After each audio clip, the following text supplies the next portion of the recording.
The flat fans have had their season. It is now time for us to go full ramp up towards the National Hunt campaign. I've been asked a few times about when some content might be coming out, the sort of things that I may be doing, so this is basically a video that's answering that. I'm going to talk about a few things that I've got in the pipeline for this season. I'm also going to talk about a change in strategy for myself as a punter this term. Again, just put it out there, you may be interested, it may not. I'm also going to talk about some mistakes that I see people doing. It's maybe not so much that, but back in the last season there were certain types of horses that were talked about profile for this season. I see a few things being bandied about already by other people.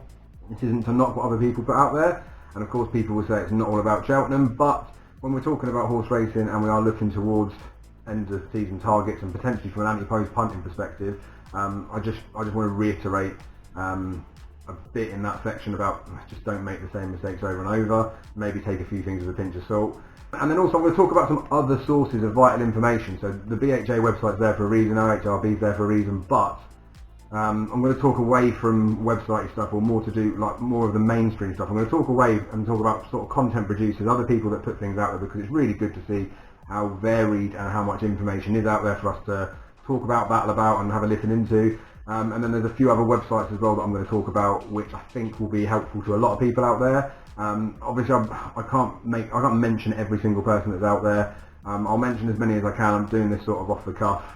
If there's any need for any of these sections, like people are interested in a little bit more about it, if you drop information in the comments below, each of the sections will be split out, but you just basically just mention if you want me to delve a little bit deeper into people that I read into or stuff like that, or you want me to talk a bit more about my change in strategy, or some of the content that's coming up for the season, or anything else that I've mentioned in the video, then drop a comment in the comments below.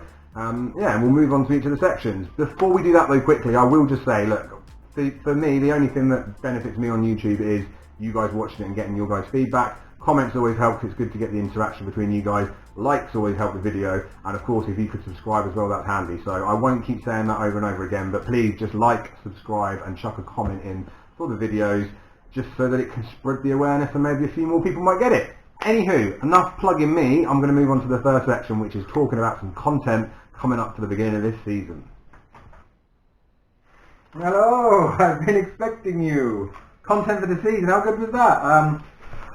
No, it won't be as naff as this. Like, I know I've put some pish out there, but the main aim for this season really is to focus on maybe the better stuff, maybe some things that other people aren't doing, but basically I'm just going to try and stay true to what I do, which is I just put out the stuff that I'm interested in, and hopefully a few of you guys like it as well. The number one thing to kick off with right from the bat is that Antioch won't be back, at least as we know it. Matt obviously helped me out with that massively last year. Probably proved he was a far better judge than I was in the selections as we went through. I I've scattergunned at the end, didn't I? Managed to peel something out. We both turned out a profit from it. I am racing with him at the October meeting. I haven't even given him anything for helping me out last term, so maybe I'll buy him a beer. I'll see if I can get a quick little recap video done there, see what you think about that. I'd also be interested to find out, I bet he's had a few bets on already as well, just to get a good ear. So yeah, that won't be back as it is.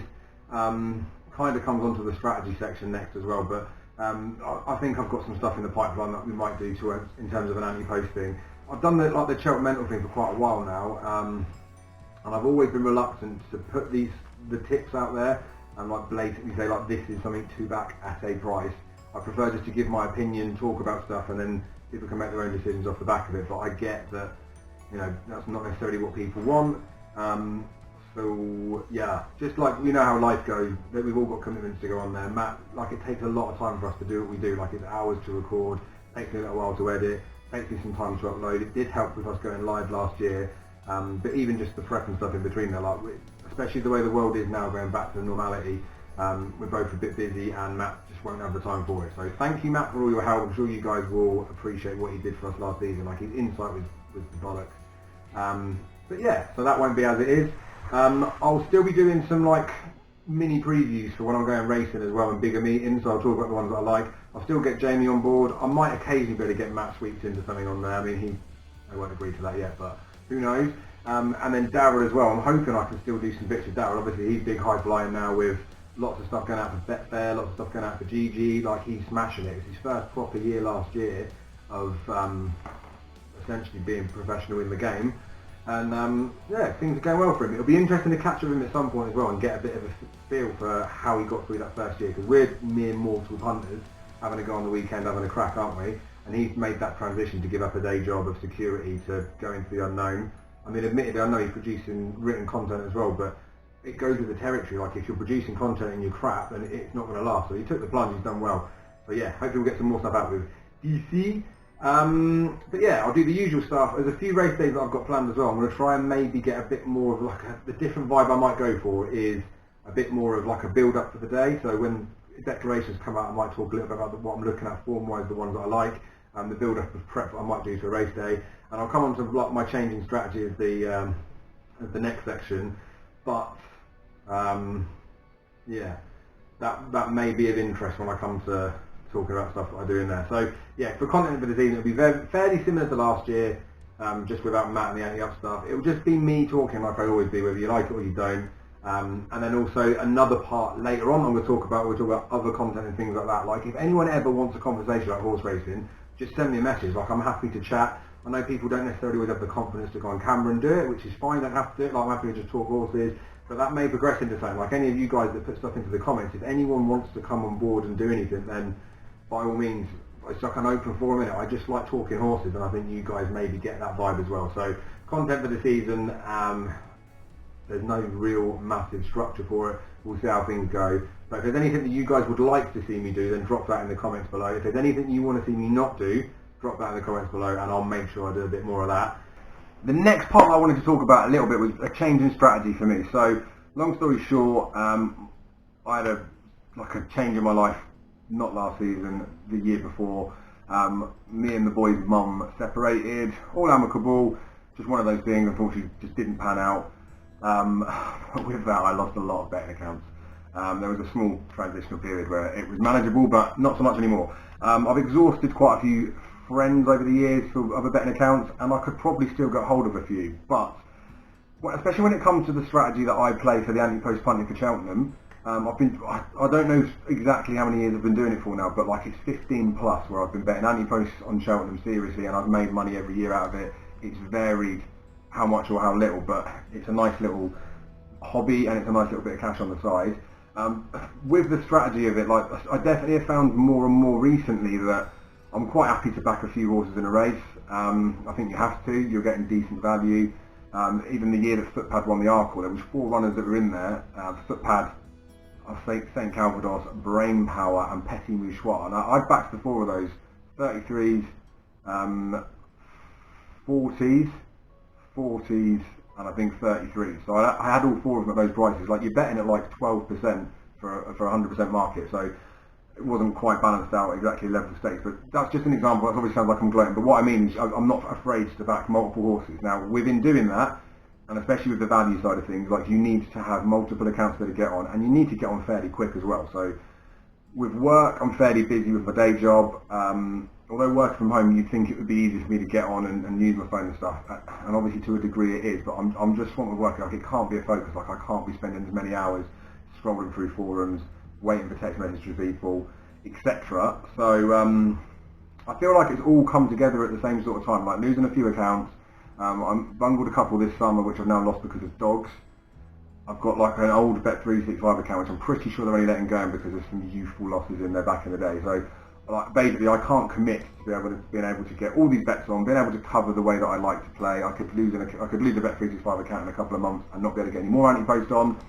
So I know how much it challenges and changes my view and my perception going through to a season, and I've always thought about, like, I make money at Cheltenham, but could I make money at Cheltenham without backing anti-post? And that's pretty much what's going to happen this season. I haven't struck any anti-post bets over the summer. I've had a few messages about horses and things to get involved with, but I feel like this season's a good opportunity for me to say, do you know what? I'm just going to relax a little bit, not stress about the fact to get some anti-post bets on. It is going to be painful. It may be a case that I decide, do you know what? I might have 1 or 2 a month rather than spreading and covering. I might punt a bit more.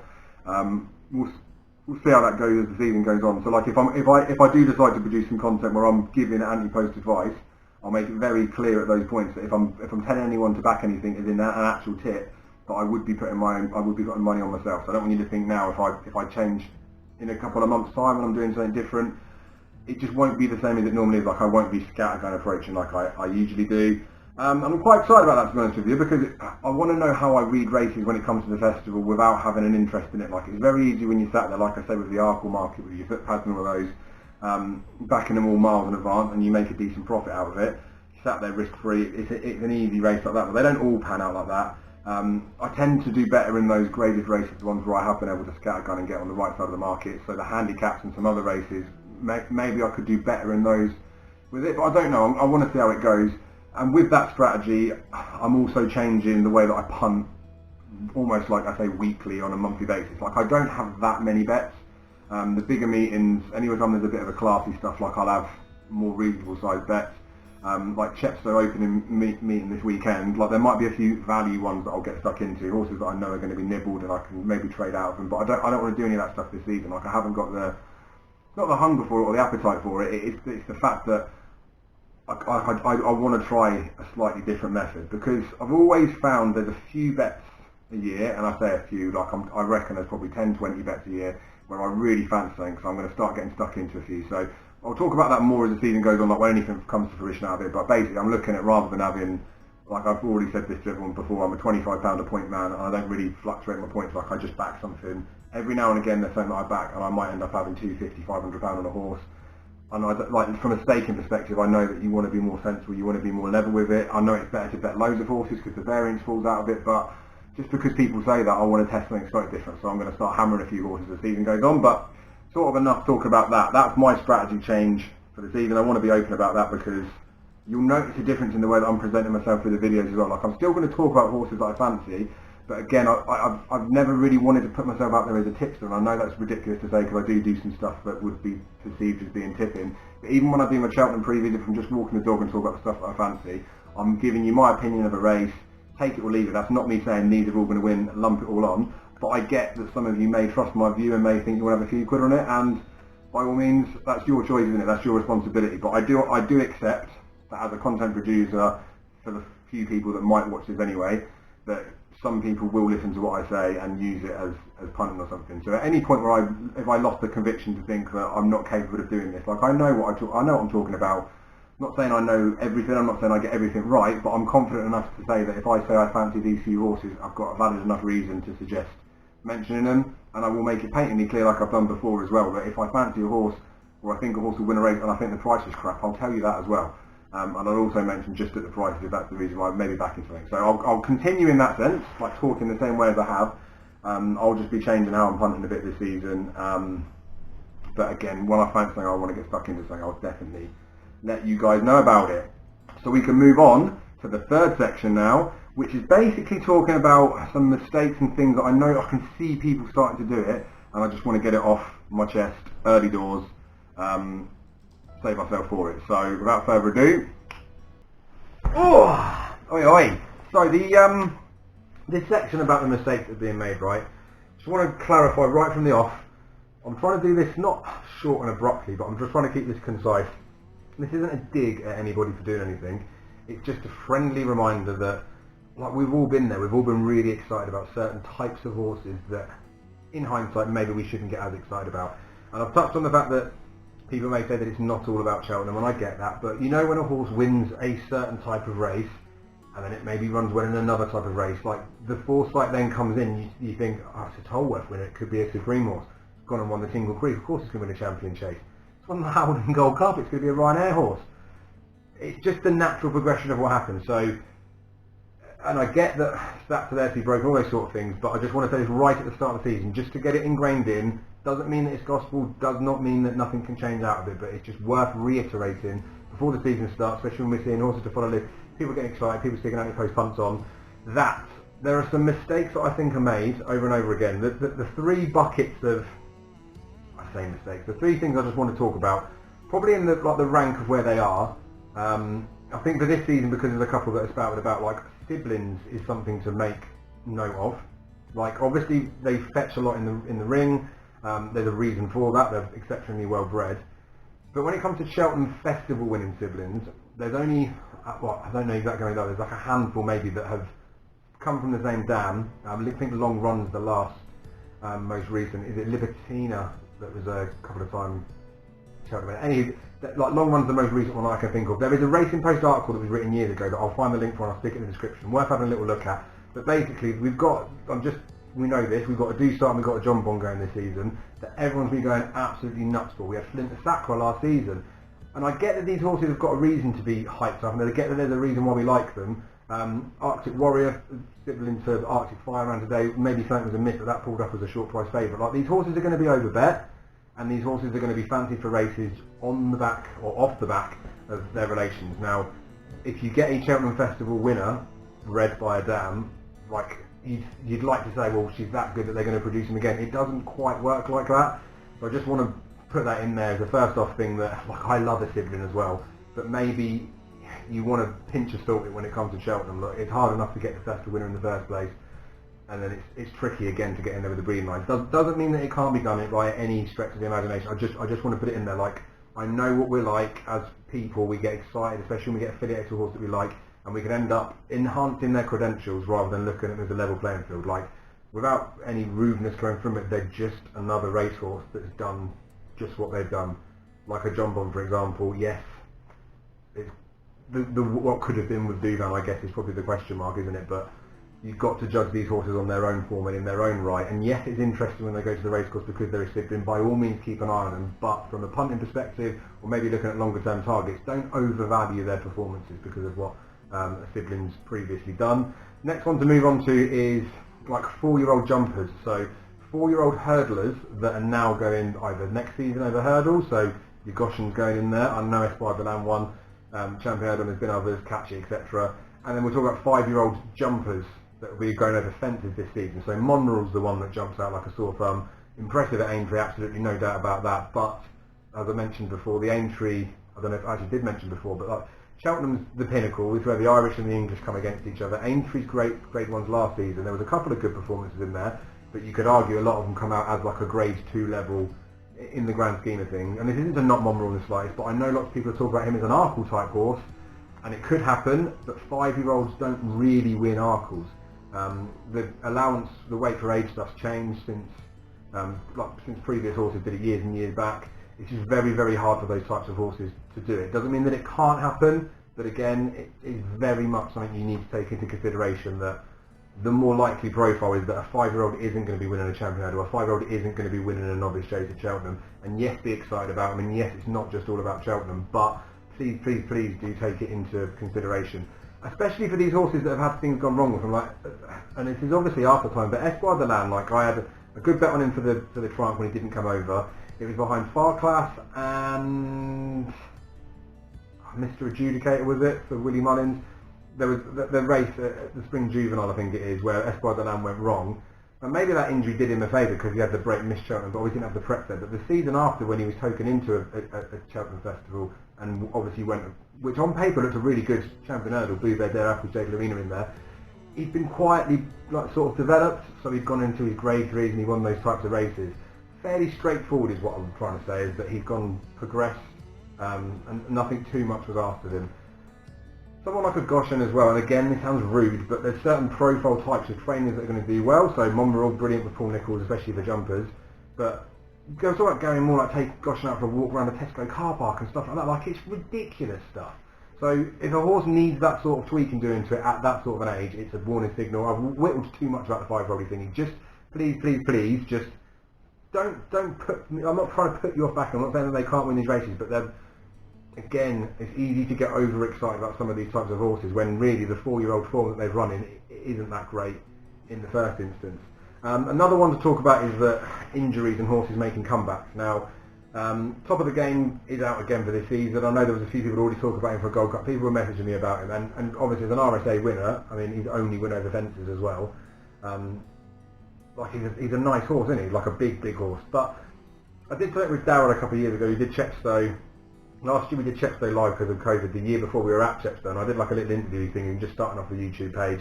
Basically asked me about horses, can they come back, and would they go and win something? And all of them did, and I can't even remember what the full list was.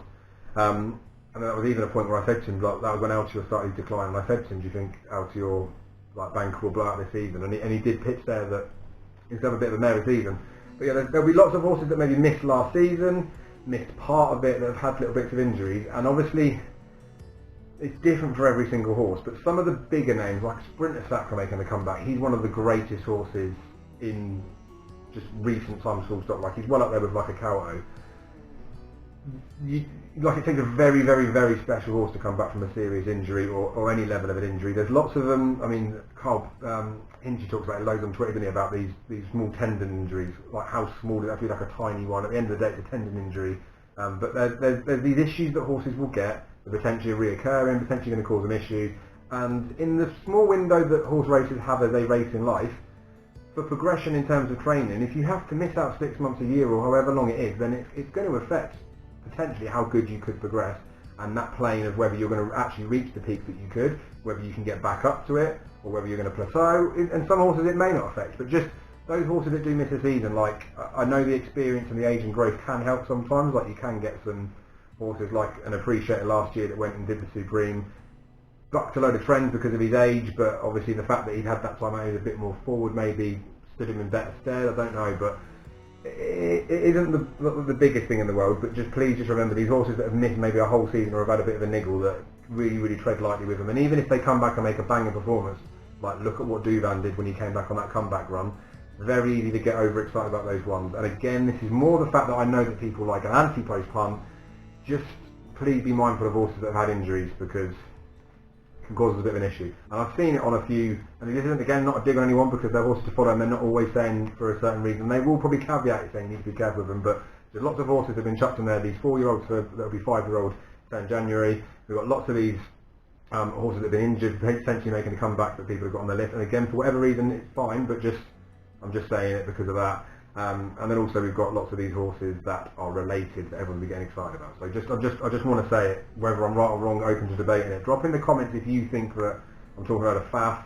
If maybe one we can elaborate a little bit more, like I could delve into the 4 or 5-year-olds stats, the numbers, if that was interesting to people. I could do a deeper dive on the sibling stuff. I could do the same with injured horses on comebacks. But for now, I'll leave it as this. It's trying to keep this concise, but I just thought it was worth a mention, rather than me starting to peel out these are sorts of horses to follow. Maybe my advice for the season is just take stock and just calm down a little bit before we kick off, but just remember that every horse needs to be judged on its own merit. Numbers, stats, trends and all that sort of stuff are there for a reason. They're there to help us, they're there to save us a little bit, but the best thing that you can judge any form by is your own eyes rather than somebody else's opinion. So just believe and trust in yourself. And this is going to bring us on to the final section, which you'll be so pleased to hear about because I've been waffling for too long. We live in a time now where there's so much information readily available at our fingertips. Some of it can be guff, but I trust your own judgment to figure out what is the fact. But there's also a lot of, and especially in the racing scene, there's a lot of, oh, I picked this first, or I took that first, or he's copying me, or any of that sort of stuff. And at the end of the day, we're all allowed to have the same opinion, we're all allowed to have different opinions, there is no right, there is no wrong.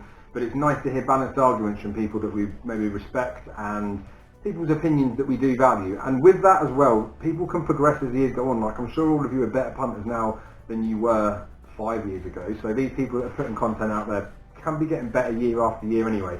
So a few things just to really mention, like the YouTube stuff obviously maybe picked up more because of lockdown and people were getting a bit braver doing it. But anyone that puts a video out there talking about horses or putting selections out there, then I take my hat off to you. It's like, it takes balls to do it.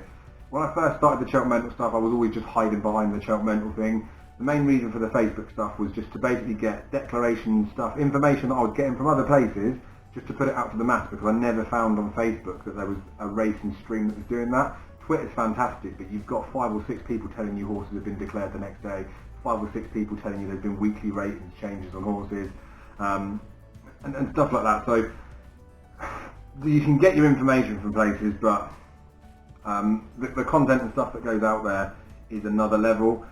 I felt the need to start putting videos out there because I wanted to. Like, I wanted to put a face off of me. I got something with Colossus in the first instance where my face was going to go out there, so I thought, you know what, build a bit of confidence, go through it. And I didn't really get any stick on the Facebook page, but as soon as I started doing some YouTube stuff, like, it comes with the territory.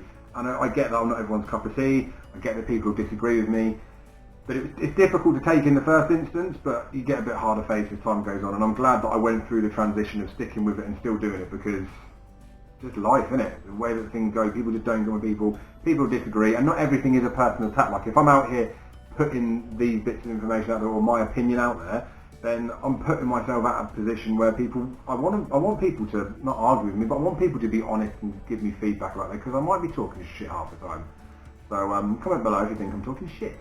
But so again with that stuff, again I've mentioned it before, if anyone wants to do anything, if anyone's, even if it's just to get the nerve that they want to do a Skype chat, and don't say the same we record it, we'll put it out there. If anyone wants to talk horses to get over that first elementary level of confidence or the fear of doing that, then just give me a shout. I'm always happy to help people. But the Racing Josh and Andrew Blair White, I've not met Andrew or done anything with him, obviously did something with Josh last year, but they've got Let's Talk Racing together. That YouTube channel's banging, there's loads of people on there. So the more people that are watching these, like my sort of videos, their sort of videos, and other tipping videos that go out there, or I say tipping, other like horse racing talking videos, the more it's going to spread, the more people will be aware of it, and it's only a good thing for racing. There's lots of other ones that are out there.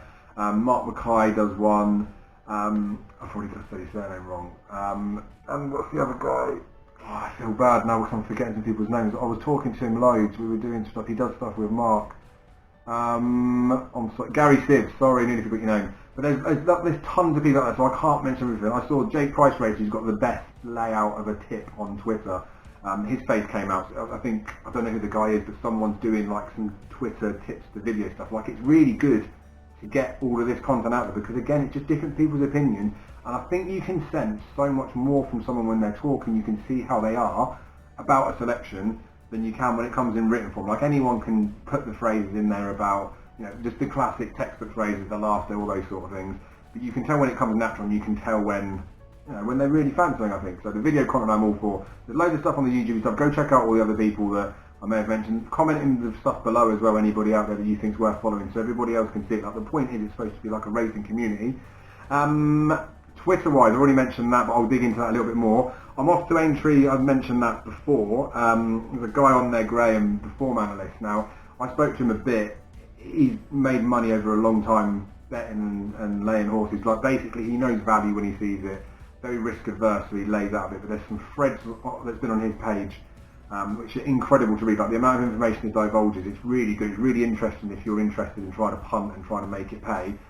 So I'd suggest that you go and find that stuff out. Unfortunately, he has got a serious illness right now, so things obviously like change, circumstances change. But I'm going to meet up with him at Aintree, so that'll be really nice to see him. But there's lots of these types of content that's on Twitter, which I think have sort of taken for granted. Like, people don't know it's out there so much. I try and share and retweet stuff, but again, it's only to the people that are interested in the stuff that I'm in there. There's tons of other things on Twitter, other articles and things that are good out there, and I'd rather people were more positive about somebody else sharing an opinion out there, and you can read it and make your own judgment, rather than someone just saying, "Oh, dickheads, put another post up," or so and so just copying somebody else. Because at the end of the day, like, we know you can read who the clowns are, you can make your own opinion, but at the end of the day, something that you don't like doesn't mean that no one will like it. The same as if there's something you like doesn't mean everybody else will like it. So there's lots of good stuff that's out there. The BHA and the IHRB websites, which I'm going to talk about with the official ratings, it's worth, like, the BHA one's good for going on there because you can see the rating changes. So on a Tuesday that's updated. So if you get on there like 7 o'clock in the morning, I think it is, you can export the weekly changes, or you can type in an individual horse. So you can see when the handicap marks get flucked about. And that was flucked, not flucked about. Flicked, I was supposed to say. But you can see them on there. So I see people asking Paul Ferguson about it. You can go and get this information together. You can do it on your phone. It's nice and easy. And you can see new handicap marks that are in there as well. You can, if you want, export that into Excel and use it as your own little database just to see what's going on with things. You can use them as comparisons for horses that are running between each other. So there might be a novice hurdler, for example, that's been given a handicap mark, and there's another novice hurdler that's running behind them that you know needs a couple more runs to get a handicap mark. You can maybe judge, or maybe if that horse has got a 130 mark, this horse I think should get about a 120s, and you can sit back and wait and watch to see what sort of mark they get, and maybe that will give you a feel for whether you want to fancy as a handicapper. Fat Jockey form, definitely need to give a big mention out to that. Now, I've never had a Fat Jockey account. I've been told about it, I don't know when it was, mate Aaron told me about it. I want to say like 6-7 years ago, maybe not even that far back. 2017 I set up, probably 3 or 4 years ago then.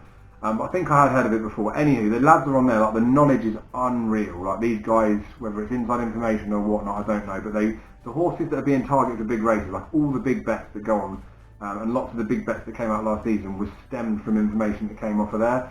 Now, I've got a handful of people that are members on the Fat Jockey forum who WhatsApp me and send me bits of information. So and so's injured, we think so and so's out for the season, this horse is going to go and win this race. So I don't go on there. I looked at it when my mate told me about it in the first instance, and I just thought, I can't do this, because I spend enough time as it is with horse racing, whether it be going out racing or whether it is doing this or studying form. I couldn't be on there because I would never get off it. Like, it's almost like, addiction sounds horrific, but it almost would be like the compulsion to be on there to make sure and refresh, and because the information comes through thick and fast on there, like, you wouldn't want to miss anything. But it's a fantastic tool. Like, there is nothing on there that you would be able to find out somewhere else when it comes to injuries, targets, all that sort of stuff. Like, it is the first source of information. But like I said, I've got people that message me stuff, so I'm fortunate in that position. And yeah, some of those massive bets that came out from last season were stemmed off of the back of that. So Fat Jockey Forum, if you've never been on it before, you've had no interest in it, then I would massively recommend you go on there. Maybe if you've got a group of friends, a circle of friends, you can dedicate someone that goes in there to find out the info or what it is. But it's a good community of horse racing as well, and you'll learn so much from speaking to people on there. Now, there's tons of other places where I could talk about. There's Horse Race Base, where you can go on there and you can get some statistics. You can use them to drive your own sort of algorithms or methods to pick out horses, look at trainer stats, things like that. But I can't go for everything. So if there's anything like you think socially or the information that's free out there that you think everyone should be looking at, whether it's website, people putting content out there, whether it is like your forums like a Fat Jockey, then put them in the comments below just so we can all see what they are. And then likewise, if you want me to delve in a little bit more with this sort of stuff, maybe we could do a run through of, I think, the best video producers, or I think the best written tipsters, or I think the best websites and stuff. We could maybe do that as well. So you guys just let me know if you're interested in that.